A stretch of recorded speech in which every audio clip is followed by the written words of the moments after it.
Welcome back. ഈ ഒരു YouTube channel exclusively for RCB ഫാൻസിന് വേണ്ടി മാത്രമായിട്ടുള്ളതാണ്.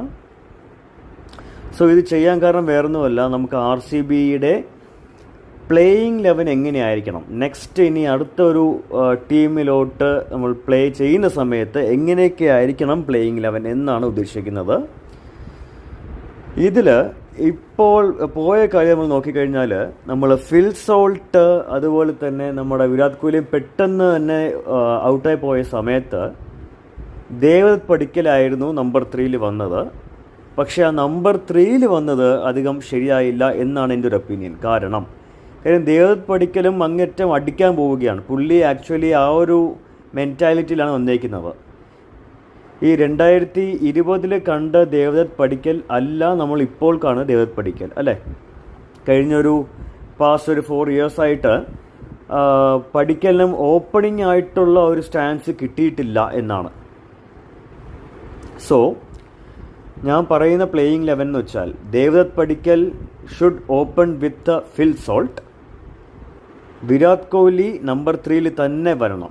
കാര്യം വിരാട് കോഹ്ലിക്ക് സ്ട്രൈക്ക് റൊട്ടേഷൻ ചെയ്യാനും അതുപോലെ തന്നെ ഗെയിമിനെ മുന്നോട്ട് നയിച്ചു കൊണ്ടുപോകാനും വിരാട് കോഹ്ലിക്ക് സാധിക്കും. Number 4 Rajat Patidar, number 5 Liam Livingstone, number 6 Krunal Pandya, number 7 Jitesh Sharma, number 8 David, number 9 Bhuvneshwar Kumar, number 10 Hazlewood, number 11 Yash Dayal.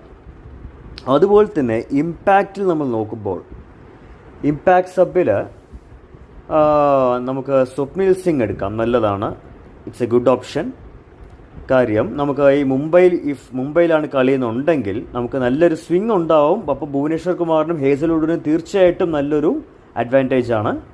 അതുപോലെ തന്നെ സ്വപ്നിൽ സിംഗ് എന്തുകൊണ്ടാണ് ഞാൻ പറയുന്നതെന്ന് വെച്ചാൽ, ഇപ്പോൾ പവർ പ്ലേയിൽ തന്നെ നമുക്ക് ഭുവനേശ്വർ കുമാറിന് 3 ഓവർ കൊടുക്കുന്നു, ഹേസൽവുഡ് 2 ഓവർ എറിയുന്നു എന്ന് വെച്ചാൽ 5 ഓവറായി. ബാക്കിയുള്ള 1 ഓവർ നമുക്ക് സ്വപ്നിൽ സിംഗിന് കൊടുക്കാം. സോ ആ പവർ പ്ലേ നമുക്ക് കണ്ടെയ്ൻ ചെയ്യാൻ പറ്റും. അത് ഒരു വർഷം. അതല്ലെങ്കിൽ അഭിനന്ദൻ സിംഗ് എന്ന് പറഞ്ഞൊരു ഇമ്പാക്ട് പ്ലെയർ ഉണ്ട്, അവരെയും കൂടെ ഒന്ന് നോക്കുക. നെറ്റിലൊന്ന് സെർച്ച് ചെയ്ത് നോക്കുക. He's very talented player. നോക്കിയിട്ട് ഒന്ന് കമൻറ്റ് ഇടുക, എങ്ങനെയാണെന്ന് പറഞ്ഞ് കമൻറ്റ് ഇടുക. Thank you.